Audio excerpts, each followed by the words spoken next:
Hello and welcome to Who Are You? This is the Babylon 5 Watchcast, hosted by two former strangers, but now friends, who've gotten to know each other while rewatching and reading books related to a show from their childhood, Babylon 5. I'm Xhafer.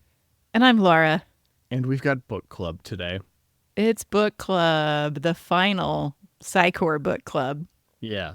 Not the final book club, theoretically. No, we have the Centauri trilogy, Legions of Fire, planned.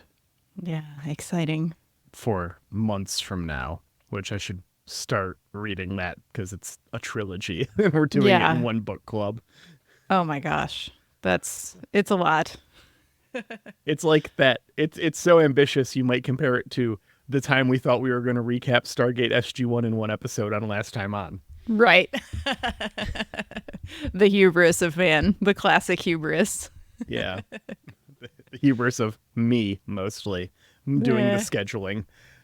Yeah. But if those books are anything like these books, they are a fast read. Yes. We had very different experiences reading these books. Yeah, well, I was on vacation, so I had time. I was taking time. Aaron did all of the driving to Indiana. And I was sitting, shotgun and reading 2 chapters, writing notes on those 2 chapters, reading 2 more chapters, writing notes on those chapters. Yeah. And this is our first, listener, you've had us back for a week already. We're recording these out of order because of how I read this book, which was Laura gets back from vacation, couple of texties, hey, what's going on? We should record. We've got Legend of the Rangers, etc. And you're like, oh, I'm also ready for book club. And I'm all like, fuck, I haven't picked up this book.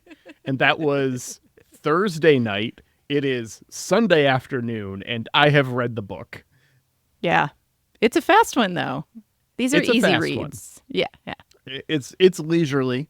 I thought it actually ended up being very appropriate because the middle chapters of the book, which just take time in luxuriating in blooming out a word count for our authors, what it feels like, because nothing happens except we try to make Bester sympathetic a couple of times, but don't do a particularly good job of it on purpose. We'll get to that. But I read those in a hammock in my backyard.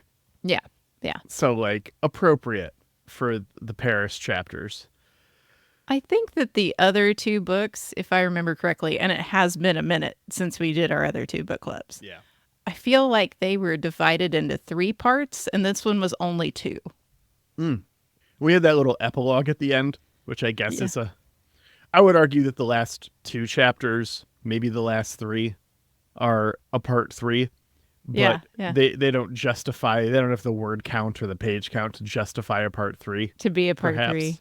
Yeah. I don't know. I don't think there's any rules on that stuff. I wonder what Bester, the literary critic, would say about these books. Because that was a turn I wasn't expecting. But we should probably get there in due time. Sure. So this book opens. We have people who seem like Psi Cops are chasing someone who seems like a rogue, from our previous experience. He's hiding in an asteroid, right? And we're in the POV of someone named Joseph. The best Psi hunter of them all. Yeah. Yeah, Joseph has a lot of hubris. There's a lot of hubris in this book. Yes. He's sure he can catch this blip, if you will, who is also a P-12. His colleagues want him to be careful, but he traps the target, kills him, brings the body aboard the ship, and surprise, it's actually one of his colleagues. Oops. Yep. So the colleague that came on board with him was actually Bester, and Bester kills everyone and takes the ship. So, yeah, nice dramatic cold open for our book, if you will. Yeah, we got a cold open with murder, as we have come to anticipate out of Babylon 5. I immediately was all like, well, obviously this is Bester because this is the Bester book, right? But also he's doing the same trick from when they were kids from the previous book, and he even calls that out. In fact, there's a lot of times where they call out stuff that happened in the other books in all but saying, in the other book, this happened. Yeah, And it's all the same author. J. Gregory Keyes. Yeah. Yes. It kind of felt self-aggrandizing a couple of times. Like, oh man, remember when this great thing happened and how well told that story was? Uh-huh. I have some thoughts about the author after this book, but we'll just keep going for now. Okay. We'll save it So- for the end. Part 1 of this book is Homecoming. So that is all based on Bester wants to come home to Earth, right? He's tired of them colonies and Yeah. their fake sea smells Yeah. and their non-native shrimps. I did like the details on the shrimps, not going to lie. They taste a little different, as they should. Yeah, right. So he's a fugitive since the downfall of Psi Corps. So they put us in time that the Drock plague has subsided. Yes, there's lots of Excalibur Crusade references, which is the next thing that we're doing. So maybe we should have held off, but whatever. It's fine. It's fine. Like, Yeah. it's all very like tangential, and I would not have recognized the Excalibur references the first time I read this book because I didn't really see any of Crusade. Yeah. Lots of like, oh, all the best-selling books are the memoirs and autobiographies of the Excalibur crew and all these other famous explorers, and we're in the age of heroes and Yeah. just like, And really, really selling a bill of goods for Crusade, isn't it? sure is one we know it will not meet. Yeah. Wonder if that check is going to clear. Don't know. So Bester is very resentful that telepaths are now siding with mundanes. Mm-hmm. He's on a colony world and meets one of his allies to arrange passage to Earth. It's not a great idea. He's apparently one of the like top 10 most wanted war criminals. I mean, I was gonna say, he himself like puts himself on a list with Hitler and Stalin. Yeah. I think 2 or 3 times in this book. Yeah. He doesn't seem to agree with that, but he knows that he's there, I guess. Yeah. Cool. Not to sell his accomplishments short here, but whenever they talk about the Psi War and all this stuff, it sounds like a handful, 1,000 people died. Yeah, I was wondering about the scale of this, really, because we've heard that telepaths are a pretty small fraction of the whole human race, right? Yeah. And it's not just telepaths dying. I guess that's the truth. Yeah, but they're like, oh, you know, the thousands that died in the Telepath War, and I don't mean to like belittle the death of thousands of people. Right. But that's just like, it's more classic Bester self-aggrandizing. Like, oh, well, if I'm going to go down in as a mass murderer and genocider, surely I'll be in the top 3. And it's all like Pol Pot's on the line, just all like, dude, like there are a ton of way worse people than Bester if all he managed to do is kill tens of thousands of people, but he places himself right up at the top of the list as always. And it's such like, I know I'm not a bad person, but if I was a bad person, I'd be the best bad person. It's such a fucking asshole take. It's just, and it's not even correct. Ugh, it's just, I don't know. I hated this book. It does seem like they are also considering war crimes like the actions of Psi Corps just in general before the war, right? Yeah. Like the re-education camps and stuff and anything involved with that. Because we know that was going on like before the actual breakaway and stuff. So yeah, I'm wondering where the definition of these war crimes actually begins, because I don't think it's completely defined by the book. I mean, that's Bester's defense at the trial at the end of the book, is that it's just all like, well, my actions were legal when I made them. Yeah. And I'm like, okay, well, cool, I guess. Fuck off now, please. We find out that Earth Force is now accepting telepaths. Yes. because he meets an Earth Force telepath and he's offended by it. He like befriends this dude and then plants a false memory in him that shows where he's going somewhere else. So his intention is for this guy eventually to remember that he did meet Bester and he was going somewhere so that they will take him on the wrong, go on the wrong trail. Yeah, go check out this distant-ass colony right by the rim while I fuck off to Earth, please. Fuck off to Paris specifically. So yes. He winds up in Paris. And was this where he did his first, telepath hunt? Was he went to Paris when he wasn't supposed to and blah, blah, blah. Yeah, right? He was on that hiking trip where he got assaulted, or this is on his way to that hiking trip or something. Right. And he notices a rogue telepath who's in the top 10 most wanted because he follows all that stuff. Right. Because of course he does. Oh, God. It's just Bester, hey. It's just a giant cop circle jerk, these books. I really hate it. So, yeah, there's a nice little symmetry the author's going for there where, he went and followed one of the most wanted to Paris, and now he's one of the most wanted in Paris. Yeah. Yeah.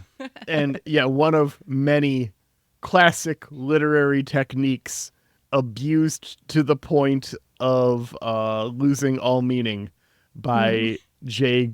Gregory Keyes. So he, as you do, finds a kind of shoddy hotel and decides to camp out there after he watches the mundane hotel owner fending herself off of a local Paris gang.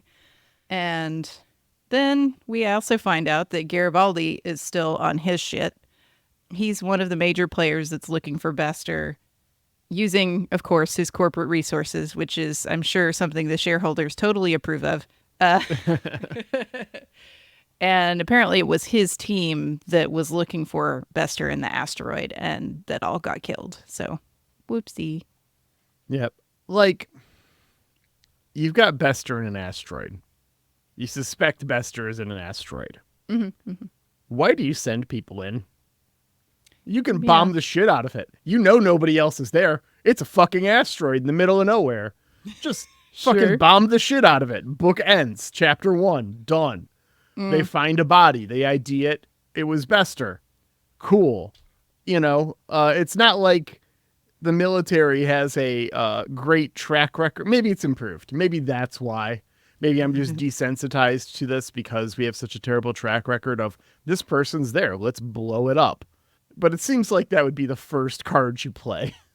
The problem is that it's Garibaldi, right? And Garibaldi really wants to, at some point, waggle his fingers in front of Bester, like Veer, He's got to have it. He's got to have that or it won't mean anything. Yeah. We find Garibaldi meeting with that Earth Force telepath who is given a name now, Thompson. Yeah. He's rude to him, as is his custom. Yeah. With all telepaths. He's just on his bullshit this whole book. It's full of Garibaldi sucks bullshit. Yep. It's remarkable that Bester is the worst character in this book still, because Garibaldi goes out of his way to be a terrible fucking person for most of this book. Yeah. Yeah. There's one bit in particular where he's small talking someone in Paris, or the cop, and he makes some reference to oh, I banged some hot blonde back in the day, and it's all what? Why? What the fuck are you doing? Why does this fucking matter? This isn't even pertinent to the conversation you're having in any regard. Yep. You bring it up because you're Garibaldi. Yeah, definitely felt this way. Garibaldi's onto this shit. He's, the false trail has surfaced. And he thinks Thompson is either a time bomb. He's one of those completely defragged personalities and he's going to explode at some point, or it's a false lead. So those are his two options. He decides that he's going to keep Thompson close because if he's either of those things, he needs him close, right? Yeah. He gives him a job at Revenge Industries. Bester is having hallucinations of Byron. Did we know this? did we know that apparently in The Tragedy of Telepaths, was that the episode? Yeah. Apparently Bester reached out to Byron telepathically in the moment before he explodes to death and got stuck with a little piece of Byron. I don't think that's hinted in the show, right? I don't think so either. It's the first I remember hearing of it, and I thought that was a really cool plot point Yeah. until Bester just turns it off a third of the way through the book for no reason other than he's bored of it. Yeah, it seems like it should be something that's harder to get rid of, right? Right. Like, then you just turn it off. Why, like, even like at the end of the book, when like Bester is defeated, he's all like, "Oh, Byron, you're not going to come mock me because I just turned you off so good 20 years ago in my mind or something." And it's just like, why the fuck didn't you do this forever ago if it's so easy? And it's just so fucking pointless. Like everything else. And I really did not like this. I just feel like he should have to get that scraped out or something. I guess the implication was like, okay, like he's hanging on to him because he can't let go, and then he lets go at some point. But it's like, I don't know. It seems like it should be harder than it should be that. a whole thing. It should be difficult to remove. You know, it should be a tumor on his mind. It's not a tumor. So as he and Byron are like arguing with each other in their mind, we find out that the telepaths imploded thanks to Lita and Garibaldi's money. Yep. Bester believes that the telepath planet would have just made them an easier target. Like they would have put themselves all in one place and then somebody would have come along with a big nuke. And an asteroid one could hide out on. Yeah. It's a bad place to hide because you're an obvious, easily bombable target. Yeah.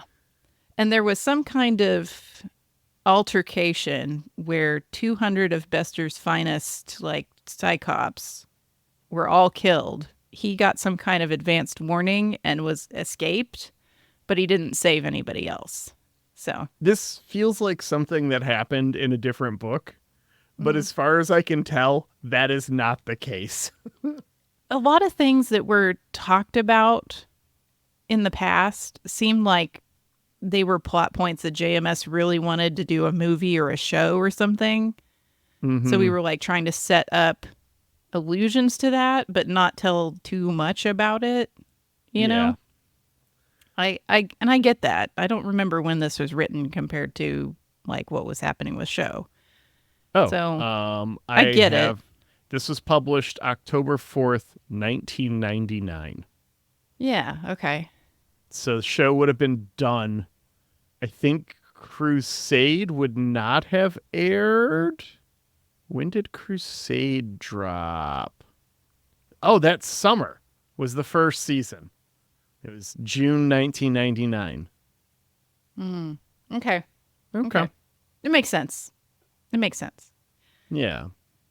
Bester wakes up from his Byron nonsense and has a sort of a meet cute with the hotel owner where he thinks that she's trying to kill him and then oops, she's not. Ha ha ha. But he can tell she feels bad for this sad, weird old man in her hotel and she invites him to run errands with her. Yeah. They walk around Paris. He picks up a memoir of a supposed telepathic mystic, which I really wanted to know more about this book and who this telepathic mystic was, but it is not mentioned ever. He thinks about how he used to read, and we saw that back in the other book, and he hasn't read in a long time. After he hates on the book loudly in the coffee shop, he gets invited to be a literary critic. Just gets a job as a literary critic literally placed in front of him. Yeah. And if you had given me like 1,000 guesses on things that would happen in this novel, never in my mind would it have occurred to me to make Bester a literary critic. But how perfect is it? I mean, he's always, putting those beautiful turns of phrase together. So, okay, sure. He speaks poetically and he hates everything. He is the perfect literary critic. Yeah. And because Garibaldi is famously barely literate, he will never find him in the literary Right. criticism column. He's never going to review any Daffy Duck cartoons, so Garibaldi will remain blissfully ignorant. Yeah. The local gang gets back at Louise, and Bester decides to retaliate right back. So he confronts the gang leader, completely kills his personality, so he's still doing that. He's still replacing people. Rebuilds a new person in the place. He goes back to the hotel and convinces Louise that she should keep fighting this fight. Yeah. And she should rebuild. It was a firebomb, I think. Yeah, something. Yeah. And she reluctantly agrees after enlisting his help in exchange for free rent. He feels weird about feeling sympathetic to a mundane, which, that is a bit out of the norm for Bester. Yeah. It is mentioned here that she is less than half his age. At some point earlier, it was mentioned that he was in his 80s. He is in his 80s. He is 82. She, on a stroll, casually mentions that if their relationship had happened 20 years previous, he would be tried for pedophilia. Right. Now, I did not look this up. I assume the age of consent in Paris is 16 in France. Sure, why not? Yeah. It seems very France to French, me yeah. to be 16 and not 18, which would imply that she is at the oldest 36. Right. Now, there's like cougar, right? Like for an older woman dating a younger man. Sure. When it's an older man dating a younger woman, do we still just call that predator, or is there another term I should be using? Yeah, I'm not aware. I mean, at least like, I'm not going to get all on an ethical high ground about this. Like, if you're over 25, your brain is like fully developed. I might not understand your relationship, but I'm not going to outwardly disapprove of it based on the basis of age. You're cognizant of what you're doing at that point in your life, especially if you're in your mid 30s. Like, she is aware of what she's doing. I fucking hope. Yeah. It's hard to give Bester any credit because he famously fucks with people's minds, including hers, as he admits to in this book. Yeah. Manipulating her to be pleasured so that he does, I was great, you loved it. But man, Bester fucking. The other I thing didn't need that. that he mentions is, I've had young women who needed a father figure throw themselves at me. And he admits to that, but I don't know. Yeah. And This is different because they don't report to me in the chain of command. yeah, I guess. Is his excuse for feeling okay about this one. Yeah.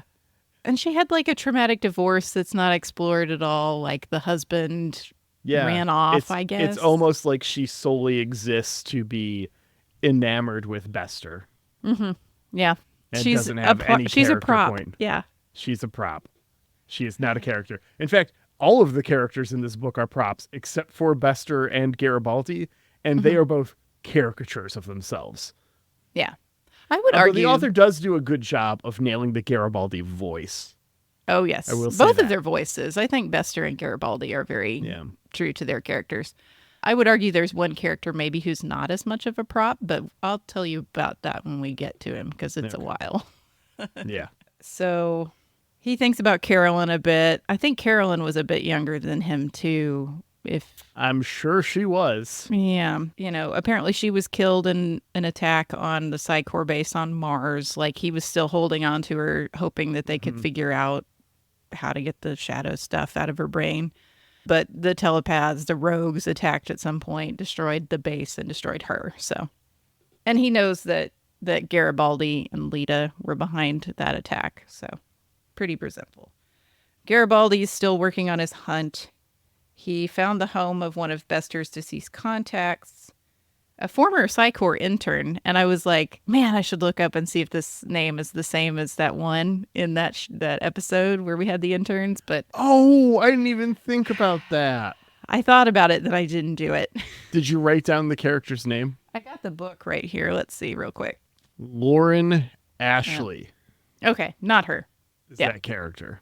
Unless they changed names and it wasn't really mentioned. But Yeah. let's see. She had a secret identity. Oh, okay. Well, maybe it was her. They fished her out of a body of water. Garibaldi and Thompson find a mysterious medication that Yes. they have examined by Edgar's Industries. And the medication is to combat a telepathic specific disease. Seems to have sprung from the attempts to advance telepathic abilities. Unclear how he got it. Yeah. He curses the Corps at one point about this. Yeah. I don't remember if it said, because they theorized that it could have been like, well, maybe people volunteered to take it, or maybe it was put into a virus and then it got out of hand. They don't really flesh that out. Maybe that's another thing that was supposed to be fleshed out in a series. I don't know. Yeah. Anyway, it is noted that this is similar to the Drakh plague. Yes. So that makes me think shadow technology, right? Yes, that would be the line I would draw. Yeah. So they've got this disease. The medication has to be taken monthly, or else the affected telepathic individual will like lose control of themselves and their abilities. Yeah. And they believe Bester must be one of the infected. Yep. So Garibaldi is just like, okay, well, I'll just buy the companies that make this so that we're the only ones. I'm just going to go ahead and make a monopoly, guys. Like, is totally normal in pharmaceuticals. Mm-hmm. And, Totally normal and fine. Yeah. Yeah, totally normal and fine. Believable, unfortunately. Yeah. Bester and Louise go clothes shopping. She wants to pick out a new outfit for him because, surprise, his style sucks. He keeps missing his gloves, and that's one of the ways, his style sucks, He keeps right? talking about how he needs his gloves on. Mm-hmm. They're his teddy bear. They're his So he's comfort like, well, blanket. you can pick out an outfit for me if I can buy one for you. So she picks out a little riderly outfit, I guess, and she also picks herself out a blue dress. But Bester feels her like really liking this evening gown, but it's very expensive. The finest Centauri silks or whatever. Yeah, it like reacts to each individual body heat or chemistry or something and becomes a different color. I like that idea. It sounds cool. And it's a chance for us to throw in there that the Centauri Republic is on hard times, and so they're selling their fancy fabrics to other races. Yeah. Yeah, so they return to the hotel for dinner. He needlessly critiques her cooking. Yeah, he hates her etouffee. Is etouffee a French thing? I know it isn't like It's a a French Cajun word. thing, but yeah. I didn't know it actually happened in France. I thought it was just like a thing that developed over here in the French areas. I mean, it's not like cuisine is incapable of traveling borders like that. Yeah. I don't know. Someday maybe I'll go to France and find out. Right? Just start asking around. I need etouffee. Yeah. Where is it? So he gives her that gown that she really wanted so she can wear it to the opera. 8 chapters in, Lise shows up. Who's that girl? Who's that girl? It's Lise. And Lise is here. We 4 love lines. Lise. We love Lise. Why wasn't there more Lise in this book? Great question. She shows up to scold Garibaldi, though, which is her, her Yes. lot in life. Yes. As a woman, all she can do is give Garibaldi shit for irresponsibly purchasing a pharmaceuticals company to track down a dude that he's got a beef with. Like, that's your purpose, Lise. I like how she needed Garibaldi to come run this company with her. And then she's coming in and scolding him, saying, "This drug doesn't make any money. It's a loss. We do this as like, it is produced as like a public service. Why did you buy this company?" And it's like, girlfriend, you didn't need him. Right? Kick his ass out. Good grief. He spends his days playing tennis with their daughter. Like, it's very apparent that, like, the Garibaldi of season 5, well, of like the end of season 5, where he's all like assumed control of the board and is going to be running the company for Lise, is like a fad. And Lise clearly just uses that to buy time to get her shit together, run this fucking company. And then he spends all day playing tennis with their daughter, hanging out with Franklin, and going on random missions. Can you imagine the CEO of any other company just vanishing for weeks at it? Well, I'm sure it happens, but just like no notice, no vacation. They're just gone for weeks, and it's just the company's just fine because we don't need them. Yeah. They make things worse most of the time. True. Record profits as Michael Garibaldi goes on missing. He's on vacation somewhere, probably. Might get shot. We can only hope. Didn't waste a ton of resources on unrelated telepath conflicts. Yeah. So he's making decisions without consulting her. He's obsessed with Bester. She warns him that he shouldn't be keeping secrets from her. And Garibaldi agrees and all is forgiven, I guess. It's fine. It's fine. Bester practices fencing, almost runs into a telepath that could have known him. Yeah. A real scumbag, we find out. A real fucking Nazi. Yeah. Like, there's no question in the parallels being drawn. Right. This dude is a Nazi in Brazil after the war. Like, they're pretty, like explicit about that. Yeah. Yeah. Like, the footage of the stuff this dude is so bad that they literally can't have a conversation while reviewing it. Yeah. He dodges this guy this time. Yeah. And agrees to sit for a portrait by Louise. Not a naked one, though. No, hope not. It's not explicitly stated, I suppose. He specifies. Oh, it does? He would not be posing. Oh, in a that's nude. right. That's right. Yeah, so I'm just imagining, like, current day Walter Koenig through all of this. Oh, no, please. Because the age is about the same. How old is yeah. Walter Koenig right now? Actually, He's that's got to worth be a 90, Google. right? He is a fragile old man. Yes. Mm-hmm. He is. I like having witnessed him around. He is 87. Oh, no. Oh, boy. No, clearly, Yeah. like, Bester is in better shape. And we've had some of that lip service played to, like, lifespans are longer and whatever. Yeah. He talks about having, like, 30, 40 years left in him and stuff. Mm-hmm. And, I mean, even in the show, like, Bester was, like, in his 70s when we saw him. Right. Despite Walter being, in his late 50s, early 60s at that time. But Bester, like, does some shit. Like, he runs, he does flips, he fist fights people. Yeah. And the entire Gets time, in a lot of fights. it is just current age Walter Koenig in my mind doing these things. No. Current age Walter Koenig seducing a 35-year-old woman. And then just like, man, this is rough. Oh, That's me no. though. That's me reading the book, admittedly. Yeah. So we find out that his current dose of medication is running out. He calls his contacts to find out why the next dose has not arrived. And oh no, on the other end of the line, it's Garibaldi. Whoops. Yep. Garibaldi picks up the phone to be like, "Hey, Bester, coming for you." Yeah.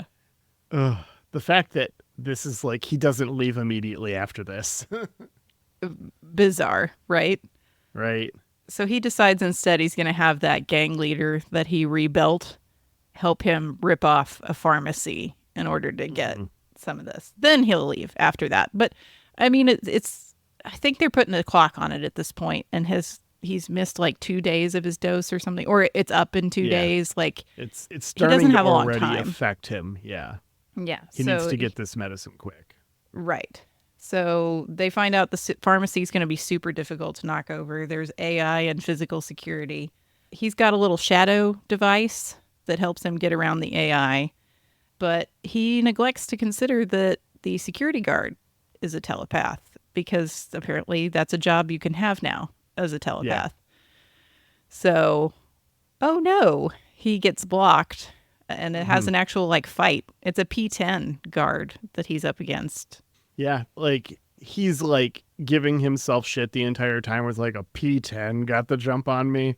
A P10, come on. He's in bad shape though. Like he's starting to Yes. lose it by this point because it takes him a few days to like knock over this pharmacy. Yeah. The gang leader gets killed. I think that was always the plan. He had explosives in this backpack that Bester sets off. And then as the police are trying to arrest Bester, they get incinerated by the explosion. Yes. But Bester gets away with 4 vials. So he's got 4 months worth to figure his shit out. Mm-hmm. He feels much better after taking his dose. Louise confronts him about their flirtatious behavior, I guess. I don't like to think about this. They have fallen in love, I guess. They have sex. Why? But the actual fuck is what I wrote in my notes. Totally didn't need. I mean, the sex scene is in the book. It is very short. Yeah. I was blessedly. like, right. It's just like, I don't want to read this. I skip ahead a paragraph and it's already done. And I'm all like, okay, I guess I can stomach a paragraph of this just to not have to, I don't know, just to know, I guess, morbid curiosity, perhaps. It was not particularly detailed. No, but he does use his telepathic abilities to like enhance his performance, which is gross. So gross. Enhance her perception of his performance. It's a distinction. And then just making sure that he presses the button at the right time and stuff. That's all he's concerned about. Byron pesters him afterwards. And then he just decides to let Byron go, and Byron's gone. Bye. Despite him mentioning Byron being around a number of times in the rest of this book, Byron is gone. Anytime he brings up, he's like, oh, Byron, are you going to come mock me for this one? And he doesn't. And it's just like, is it so persistent? Has this been like a fixture in Bester's life for like 20 years? Is Byron literally over his shoulder mocking him at every turn? Because it feels like reflex. He goes to give Byron shit back, but he's not there to mock him. So it has to be like something that happens often. A lot, yeah. And do they say that he's been on the run for 10 years? I think that they say something like that. Yeah.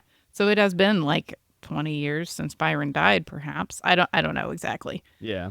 So Garibaldi can't sleep. He hasn't been able to find Bester. He gets up and goes over more evidence. He sees the robbery in Paris, but finally says, like, look, pharmacies get knocked over every day, all the time. Yeah. I got to let this go.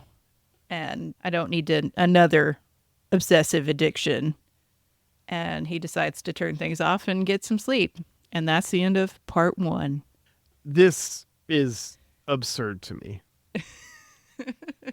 Because 1, Garibaldi is obsessed. But 2, okay, so there's 4 people in Paris that have this disease, right? Yeah. So, like, extrapolate that out. Like, telepaths are already a very small number of people, and a very small number of telepaths have this disease. There's, even Bester at one point says there's like maybe 150 people who have this. Right? One of the pharmacies that stocks this isn't at every CVS on your fucking corner. Right? Right. They mentioned that there's like one pharmacy in Paris that's got it. Right. Yeah. That's noteworthy. Yeah. It's probably the only pharmacy that carries it that got knocked, that got robbed. In the time frame where Bester would be looking for it. It's just like, this is clearly a great lead. And Garibaldi's homeschool is just all like, Nah, I think now it's time to put down the pencil. What a fuck. Yeah. Yeah. So we start part 2, Reckoning. So we know it's time. It's time for that final reckoning. There will be a reckoning, and what precedes is like 5 chapters of Bester just being a dick in Paris. Yeah. Just especially being a dick and dicking around. Like, Yeah.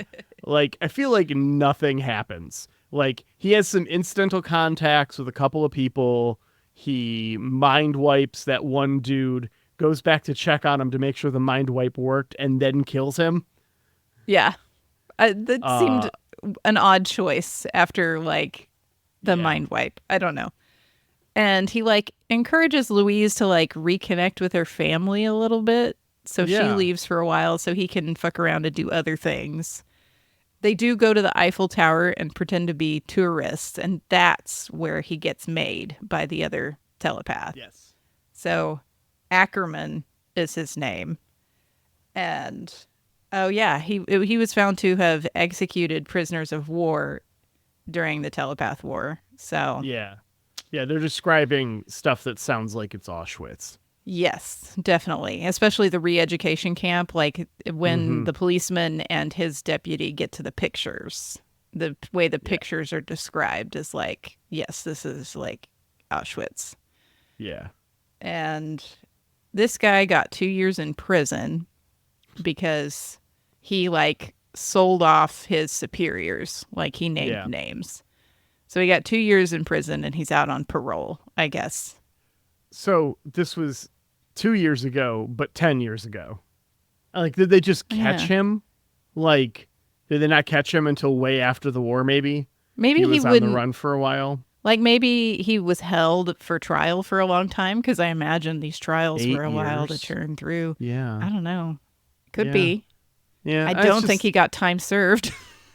Right. Or maybe he did. Maybe that's why it was only 2 years. It's just, Okay. I mean, I gave up very early on. I'd say probably halfway through the second book on thinking these were well written. There's a lot of like, don't look too closely at this. Don't Yeah. think too hard. Don't think about I did a little bit of research on the author because I've been talking so much shit. it. Okay. Do share. I'm very curious. I mean this with as much disrespect as possible. This looks like a dude that I've beat the shit out of in a sword fight, like in historical fencing. He looks like one of those. He looks like a guy who was involved but no good, but thought he was really good at stuff. And I think, I don't know. I don't know. I know nothing about this person personally, but I do know that he has a tetralogy of books called The Age of Unreason, which is all steampunky, and it features Benjamin Franklin and Isaac Newton, apparently. A Interesting. bunch of other famous people. Those people did live 100 years apart, so I'm hoping that there's some time stuff going on. Oh, surely. It's got to But be I all mean, timey-wimey. It's steampunk, so who gives a fuck when people lived, I guess. Yeah. And like I look at like his list of books, and there's a whole lot of stuff that's just like he did the movie novelization of The War for the Planet of the Apes. He did the movie novelization of the novelization of Interstellar. He did the novelization of the Independence Day sequel. He did the novelization of like the last 3 Godzilla movies, but not the good ones. Yeah, I started to have a very colored opinion of this person when he wrote this relationship as Bester, 80-year-old Bester, and 30-year-old Louise, just rounding. Because you could have added a decade or two and it wouldn't have changed anything to the Louise character. Yeah. But you didn't. And it just, I don't know, colored for me how this man feels about women. So, I don't know. Right. Don't love it. He could be a perfectly lovely dude. I have no idea. But this kind of made a very sour taste in my mouth. Yep. Bester's been writing columns. He gets picked up by a larger paper. I think it's cute that papers still exist. I mean, they do in Babylon 5, Yeah, generally speaking. Yeah. That's very universe coherent. Mm-hmm. He's worried a little bit about being in a larger paper because that's more exposure, but he's also decided that, he's safe. He's safe. Even though he's talked to Garibaldi on the phone. Yeah. He goes back after mind wiping Ackerman in a previous scene, and he's pleased with himself that Ackerman doesn't remember. He asks Ackerman if there's like any place he can hide. The gentleman is like, no, I mean, you're the most wanted dude on the planet. Like, Yeah, like, why would I don't know a good place for you. Sorry, dude. You should not be here. This is a stupid idea. yeah, And he's just like, oh, blam. it doesn't make sense to me. Like, why would you do that mind wipe and then go back and talk to him and then decide, well, now I got to just kill him? I don't know. He's a hypothetical loose end that could threaten his life with Louise. He's all like, oh, I'm a changed man now. You'll be the last person Alfred Bester ever kills because Yeah. I am no longer Alfred Bester. I've killed Al. He's dead. I'm a totally different person now, guys. I'm a really, really great guy now. No more killing. Yeah, I don't know. I was just like, all right, okay. Ugh. Didn't seem necessary anyway, but here Yeah. we are. Especially if your mind wipe was that damn good the first time. Like, can't you just do it again? Like, Right. Well, and he doesn't need to. He seeks this dude out. He doesn't get made. He's all like, he has another incidental contact. It's just like, well, this is going to keep happening. So I guess I got to give this dude the axe. Why not like do the super good mind wipe and then make him leave? Fucking just make plant him a go suggestion like you've done that I'm gonna before. Go to London. They're close. It's reasonable.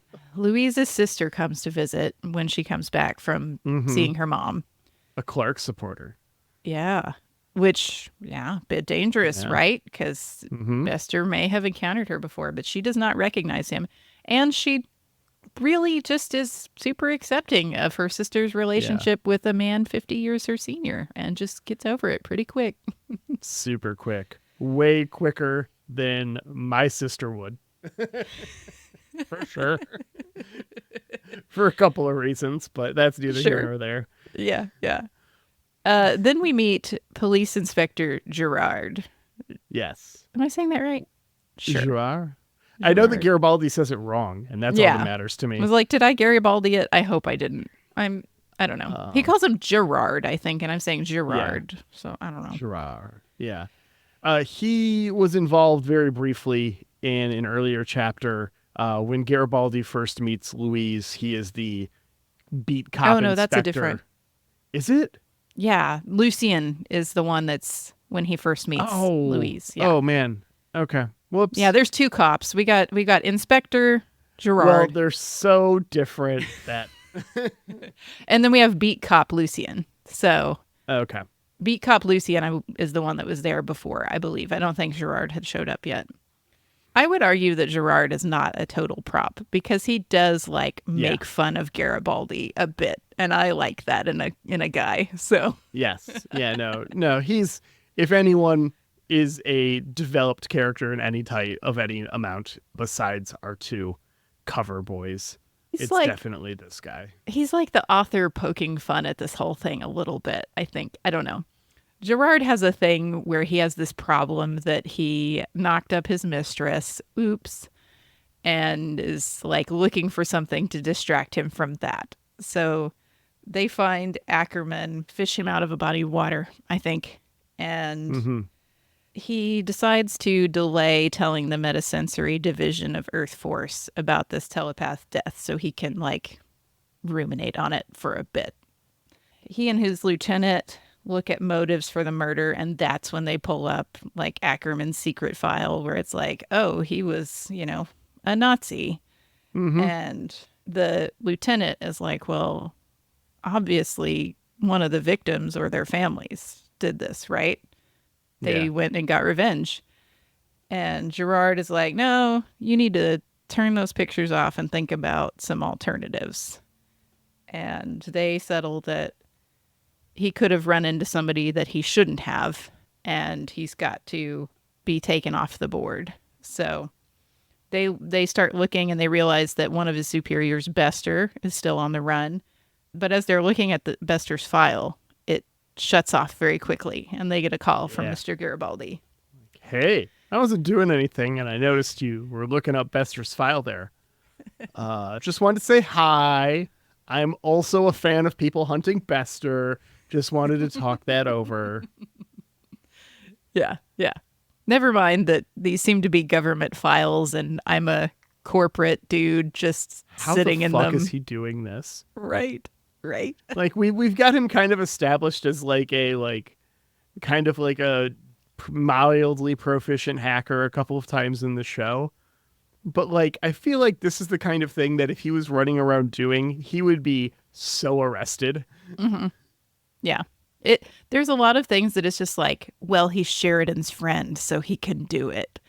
And I'm like, this is not how government should work, everyone. And we should feel horrified by this, not like, oh, well, he's our good guy, so it's fine. Like, yeah, Sheridan vouches for him. So even though he's not even the president of our government. Right. This is just actively bonkers. Was killing people in our skies. Yeah, it's insane. Oh, and he's going to keep Metasensory out of it. Garibaldi promises Gerard, like, I'm going to send in my own feds. Like, how do you have your own feds, sir? Right? This is insane. Super capitalism. It's terrible. Super capitalism. Yeah. This is late stage super capitalism. Yeah, at its finest. He's going to be there in 4 days himself to help lead the hunt. And then after their conversation, Garibaldi privately frets about whether he's going to tell Lise where he's going. What a great husband. Super great. Their relationship is fine. Yep, no problems there. Bester is wondering what to do for his latest column because he's had the unfortunate experience of enjoying the book that he read. Something no one who's read this book knows. God, do you think that like Greg Keys here, my buddy Greg, do you think he got like a series of like super negative reviews and this is just his way of like dealing Taking with it that? out. Yeah. Like men would literally rather write a trilogy of novels about future psychic space Hitler than go to therapy. Is that where we're at? I think that's where we're at. Yeah. Okay. Cool. The beat cop, Lucien, who is sweet on Louise. We got that kind of like idea in their first meet. Goes to talk to Bester about the death of that gang leader. He's got some suspicions. And he warns that if Louise is like brought in on any of this, he's going to be upset. Yeah. Like he doesn't really care what Bester's whole deal is. Don't fuck with Louise. Yeah. Yeah, super important. Bester gives him this whole thing because he's kind of read his mind a little about what his fears and worries are and convinces him he's just an innocent man who wasted his life doing meaningless things. And now he's fallen in love with this beautiful young hotel owner. And he's just like trying to live the last of his life, like in love in Paris, Oh. Okay. I don't know what I'm supposed to feel here. Besides grateful that there's not another sex scene in this book. Yeah. And like he's sort of buying into his own bullshit because he can't leave Louise. For sure. Yeah. He convinces himself it's all okay, even though like that should be pretty fucking concerning, right? Yeah. That whole conversation. It should be. Bester is, out of any person I can think of, living, dead, fictional, probably the second most bought into his own bullshit out of any name I could possibly come up with. Yeah, definitely. Garibaldi arrives in Paris, tells Thompson about how much he hates rain, which I was like, okay, this is some world building that I hadn't thought about. Like, I guess Garibaldi was born on Mars. Yeah, they don't get rain. Yeah, and so like water falling sense. from the sky makes him like freak out, doesn't like large bodies of water. I'm like, oh, yeah, okay. That makes sense. Yeah, That's kind of fun. I get that. Yeah. Yeah. That's not terrible. That's interesting. Uh-huh. Yeah. We found something. Right. Read this book to understand why Garibaldi hates rain and nothing else of value. Right. They discuss why Bester could be in Paris, why he's broken his pattern. He's not moving. He's not on the run. Yeah. Garibaldi shows his whole ass discussing telepath and mundane marriage. Yep. Just pulls him Like, down. It's all like, you want to see a moon? Yeah. Like, if you thought maybe in the intervening years, working with Lita, trying to help her telepath resistance, that Garibaldi might have grown in some ways, this is quick to like disabuse you of that idea. So he's not against telepath and mundane marriage, or I guess I'll call it mixed marriage for lack of a better word. But he would never do it, and he can't see why anyone would do it. Yeah. You can never trust someone. Right. Never trust them if they're telepaths. So why would you marry someone you can't trust? I need someone who trusts me blindly without ever questioning my ideas. And because I'm going to run off in the middle of the night and not tell them where I'm going and lie about it. So I don't want them to know that I did that. Right. Yeah. Indeed. Garibaldi's the worst. Yep. Gerard tells them more about the pharmacy break-in and that they've kind of got this theory that Bester is somewhere in that Paris ghetto. Yeah, to Paris start to hood. put it together, his various mistakes and mishaps and murders all start to point the lens in a single direction. Yeah. Bester is in Paris. Gerard offhandedly quotes something from the literary critic Kaufman. Claude Yes. Kaufman has been his alias. And it triggers something in Garibaldi, but he doesn't get it. That's a nice detail. That's very Garibaldi. I did enjoy that. Yeah. It'd be like, I imagine if this were like a show somehow, animated or live action, whatever, it doesn't matter. He would have like had the like little flash of like interference from before Bester would fuck with him, but not know what that was. Yeah. He gets a little like migraine all of a sudden. Yeah. Bester and Louise take her sister to the airport. He tries to get her to leave spontaneously with him. She's like, I have a hotel to run. I can't just leave. When, bitch, I'm a business owner. Yeah. And he gives up and goes back with her. They try to close the net on their neighborhood, but the visual and chemical observation identifies the wrong guy as Bester. Yeah. Okay, I'm guessing this is the shadow thing fucking with stuff, and that the author forgot that he had just written the thing. Yeah. Because there's like that. another couple of allusions to like, well, there's this mystery device that fucks with things. And even though Bester told us earlier in the book exactly what it was and how it worked, Yeah. so I'll just give Greg the grace of that. Garibaldi shows his whole ass again by pulling a PPG on the wrong dude in front of a reporter this time. Yeah. And she's got the little camera bot floating around. And she was doing it live. It's Like, oh, hey, already... you're Michael Garibaldi. You're the Lex Luthor looking stooge Right. with your giant penis rocket. Right. Yeah. If she requests an interview, he refuses, but he's heard one of Kaufman's reviews and realized that Kaufman must be Bester, and he decides to interview with this lady just to flesh Bester out, I guess is the idea. Yeah.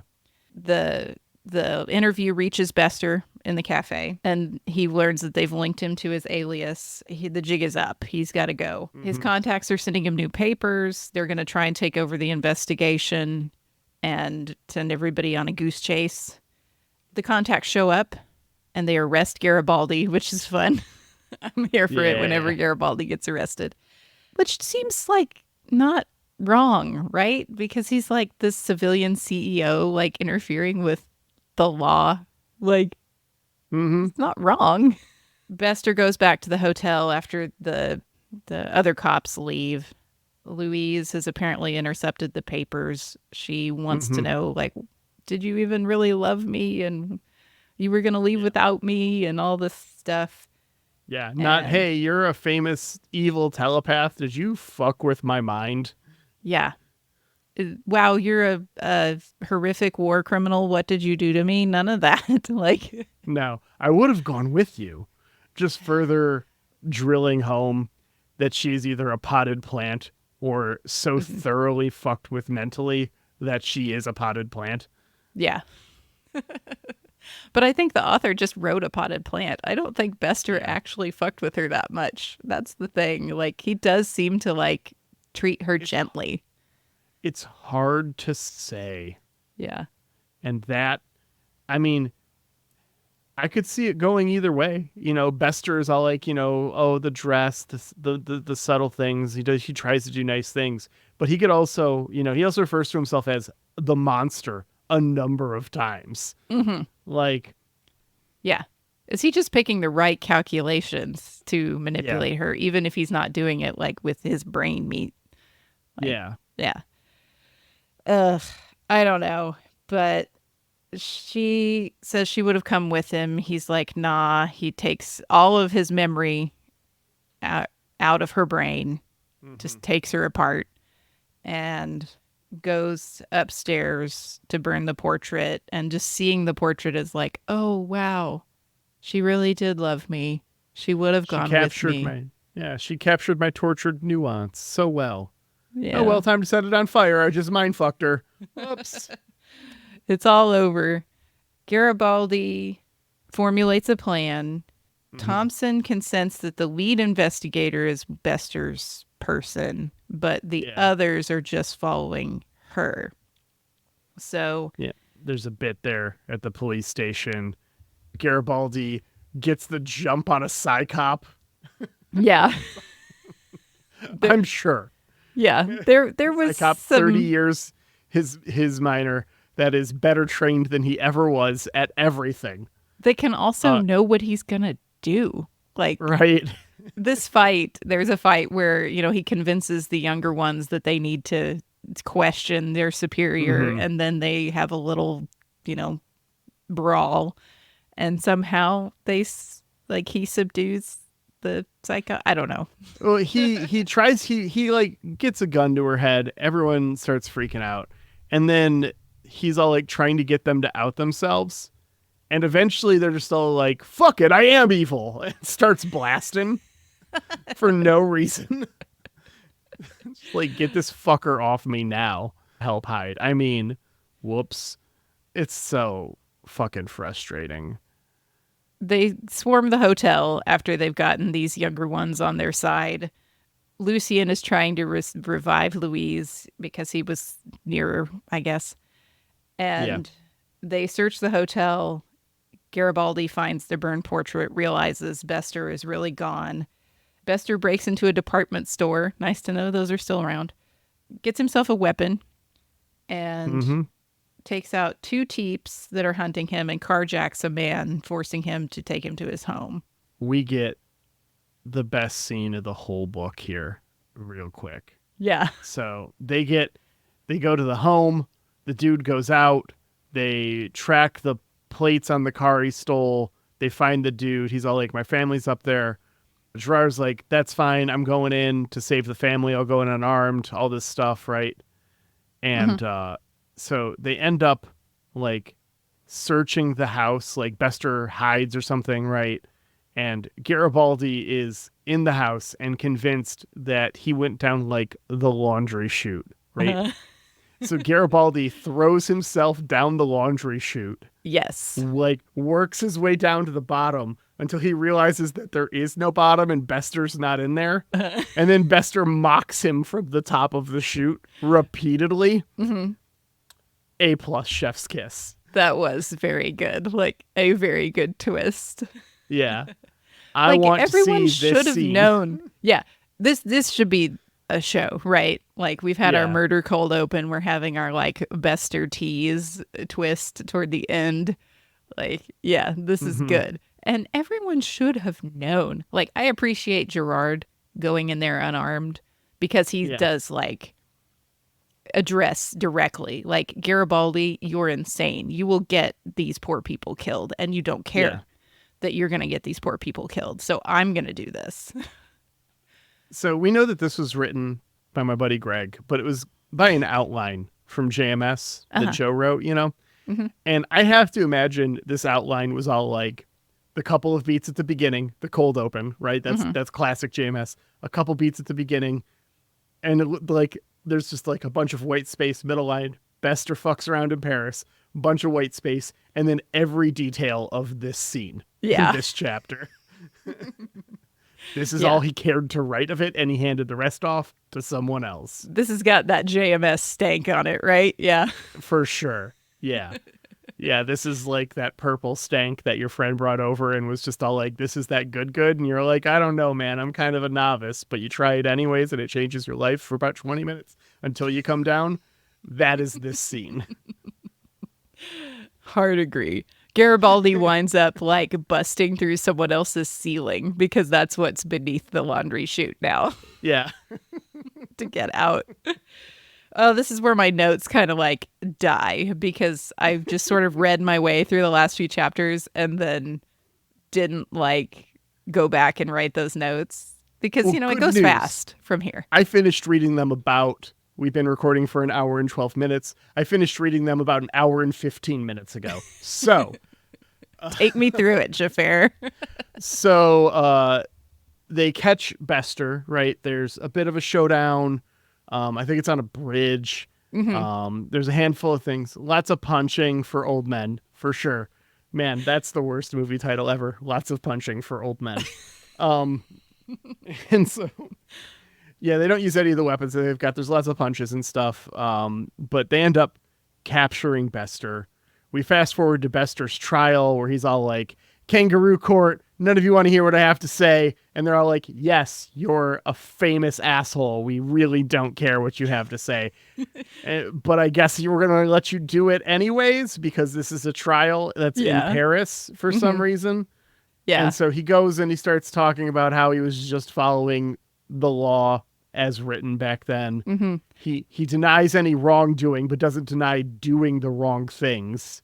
And the war has been going on forever. Like, oh yeah, it wasn't just, you know, this latest thing. Like, you guys have been killing us since you found out about us. Like, yeah, this has been my war since 2115. Yeah, whatever something. it was. Yeah, 21 something. Yeah, which is a valid point and one he totally could have made by not doing all of the evil shit Right. his entire fucking life. Which The is evil shit really takes a little bit away. Yeah. Which is what I really wanted the senator who's like prosecuting him for some reason to say. Just be all like, that's a very valid point, and you know, we were on the wrong side of history. But you could have said that out loud 70 years ago instead of killing tens of thousands of people like you did. Because you decided to go about it by killing tens of thousands of people. Yeah. So maybe get fucked? Yeah, let's go with get fucked. Yeah. So obviously, we go to jail now. Yeah. Go to jail now. He gets put in the maximum security facility, which coincidentally, Old Teep Town, old Psi Corps stuff. Like, where he grew up. he helped design the facility, I think he said. Yeah. Yeah. And so he's stuck in this jail when Sheridan dies. Yeah, we hear about that. He's being given the sleepers. Yep. Oh, that's ultimately how they caught him. They like shot him with a dart that had sleepers in it. And that's was how we it? get into the fight. Yeah. Yeah. Yeah, that's why they fist fight. I mean, Yeah. instead of using guns, which they all had. Yeah. But that's fine. Why doesn't the like 25-year-old dude who from Psi Corps just come in, knock him out with his mind, or punch him in the face? Yeah. I don't know. Oh well, I know that the one really big Psi Corps dude got killed, but yeah. Oh, right. Bjornsson Yeah. or whatever. Yeah. But anyways, it's just like there's no one in Paris that's a young man that can punch this dude. Yeah. It's got to be Garibaldi. It's got to. It has to be. Poetic something. Yep. And so Sheridan's death, he's all like, I outlived Sheridan, the guy I actually spoke highly of throughout this entire book, but didn't come to my rescue at the last possible minute. Like I was weird. expecting him to for some reason. So weird. So weird. Just like missed the fucking memo entirely on Sheridan and Bester's relationship. Like he didn't have that whole encounter with him in the season 4 penultimate episode at the counter there, where he's all like, "If I ever see you again, I'm gonna fucking kill you." That one, like that never happened. So he's in jail. He's got his sleepers. They reveal a statue. They took down the statue of the first Psi Corps guy who was the secret telepath, and instead put in one of the rebel telepaths and their baby boy, Stephen, which is, of course, actually Bester. Right. The rebel telepaths that we haven't really heard anything about ever, except in these books. It was, yeah, they were in book 1, which I didn't read, and that's it. Right. And they were Super certainly famous, never though. mentioned in the show. The But most apparently, famous telepaths. We've Yeah. all heard of them. Yeah, he thinks it's going to be, this statue is going to be Byron. And then when he sees it's like big enough for 2, he's like, oh, it's Byron and Lita. And then it's Yeah. like, no, surprise, it's Matthew and Fiona Dexter and their little baby that they lost. And it's like, and he remembers that whole thing that he had in the second book of like the blip that revealed it to him that like, oh my God, you're Stephen, you're baby Stephen. And Yep. then he dies. And then he dies. Yep. I mean, not like right after the statue's unveiled, I think. Yeah. But sometime he just No, he in the just night. dies. Yeah. He just Yeah. like doesn't wake up the next morning. Yeah. Yeah, it's he's fine. just done. He got a statue in the middle of Teat Town. What else is there to live for? Yeah. So he goes in the night. They bury him in Paris, and our buddy cop shows up. Gerard shows up. It's just like, yep, that just seemed appropriate to be here, I guess. But everyone here is a politician here to make sure that he's dead. The news.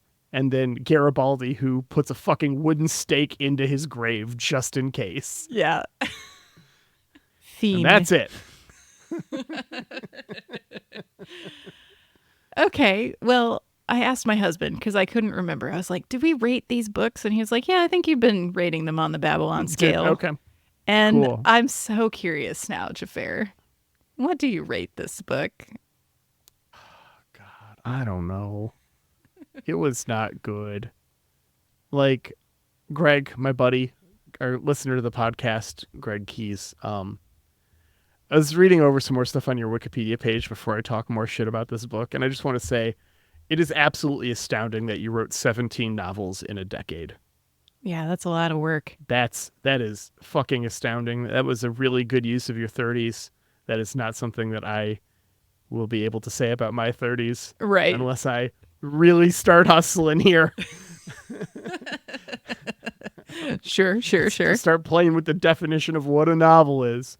So that is an impressive achievement. But I feel like these books are the golden corral of restaurant experiences. And while my grandfather would say that there is a quality to quantity all its own, I not so humbly say no. I'd rather have quality. I did not like this book at all. I liked the other book a little bit better, but it still wasn't great. Like, if this was an episode, I mean, I would say, okay, it's a 1, but the scene with Garibaldi in the chute is worth a whole Babylon to me.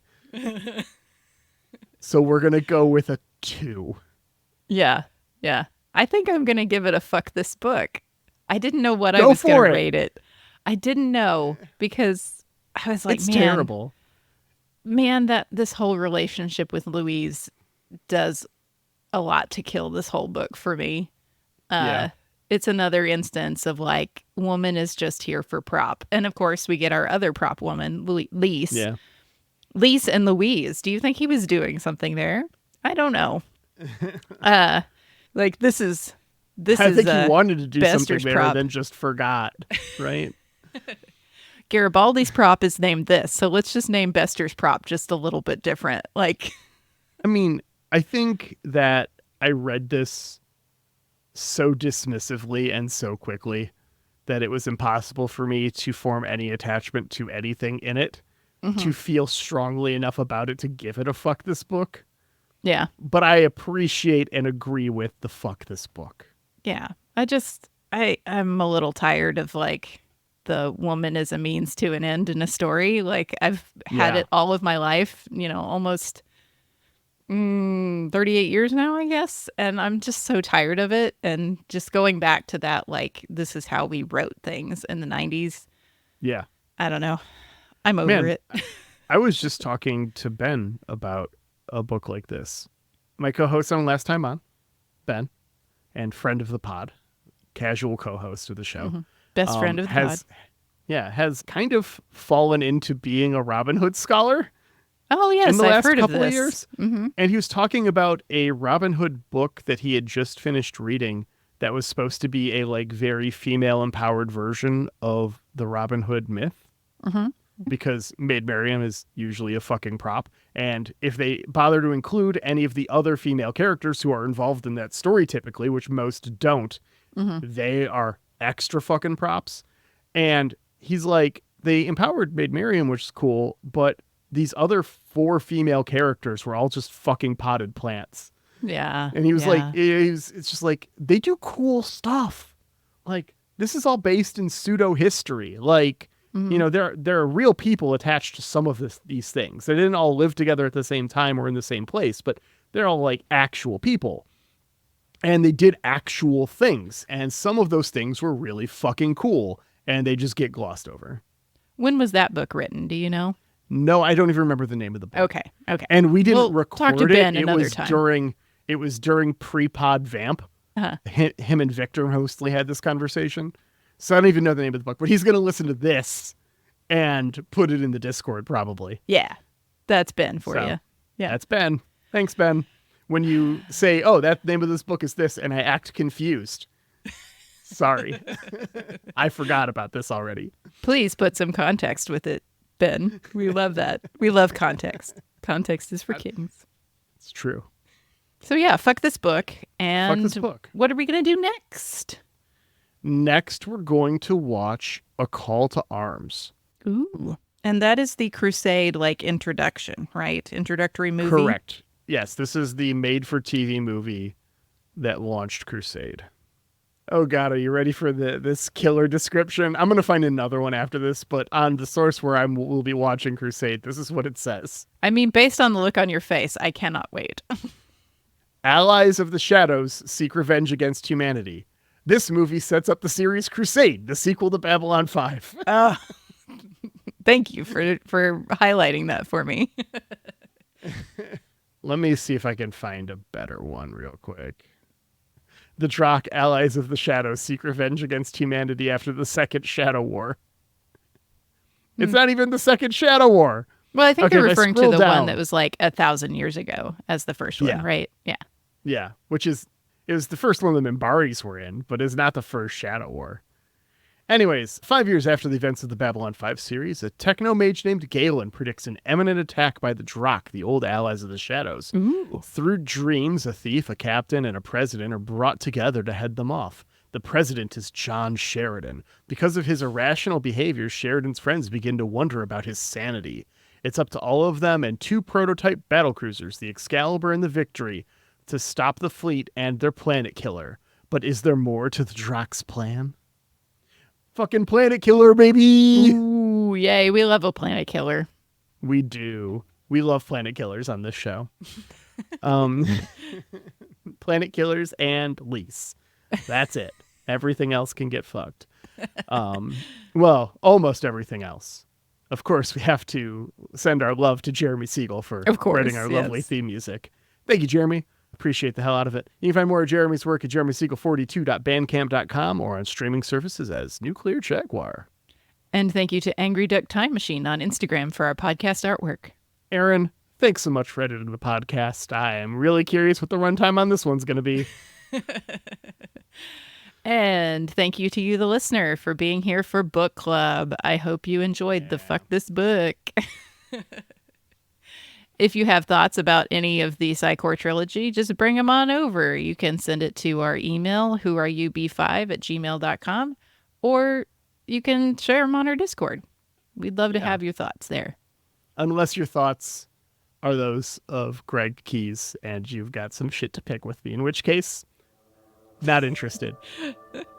Xhafer's already apologized, Greg. What else can he do? We could sword fight about it. I feel confident there.